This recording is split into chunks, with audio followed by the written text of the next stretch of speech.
If you look at me, man, I mean, I'm probably bigger than the average person sometimes, a lot of tattoos. People know that I have been incarcerated. And now I'm behind them with an object to cut their hair, and we're able to let all that go. Neither one of us are really thinking about that as much because the vibe is right. Everything feels really, really good. I mean, everything feels like it's just two people having a conversation. That means a lot to me. R&R Head Labs is a non-conventional barbershop, and what we mean by that is we are all about second chance programs. We are all about giving people a second chance into the community that have been just as impacted. I am one of those people. I found myself in trouble in 2004 and ended up in the Department of Corrections.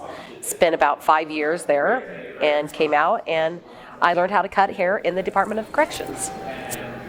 It's not like we're saying that people shouldn't be punished. We're just saying that people deserve second chances, and that's what we're about. We're about showing the community that this is a second chance program and that these guys will be successful.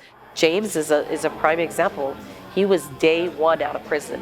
He walked in here and he had a job because we interviewed him in prison, and he's been working since then, and he's one of the hardest workers here, and he does an amazing job. And he's got a huge return rate. Like a POC, like if you're gonna be a barber now, you gotta know how to do everyone's hair. Just being able to explain my story and explain the things that I've been through. People coming in here knowing what we stand for and what we're about. It's helped me navigate through my transition from prison a lot. Without that warm welcome from both sides of things, from the people who work here and the people that are in the community, then my transition would have been a little bit more rough, for me to get to where I needed to go. I really love hair. I don't know what it is about it. It's just something that I feel like it's purposeful for me. When I'm behind that chair, that's all I'm focused on, is just what I'm doing, I just feel like I'm just here to make sure that that person that sits in that chair, is satisfied.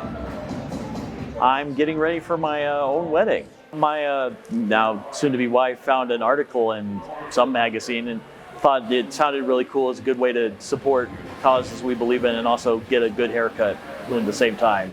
We've all been around the block, and we definitely could use a second chance on stuff. Things can get better and things are worth trying again. I have lawyers that sit in my chair. I have, DAs that sit in my chair. And I think it's important for people to know justice impacted people are human. They're human, and there's a reason that they got out of prison, because they did their time. Now let's let them live and show the community that they can do right.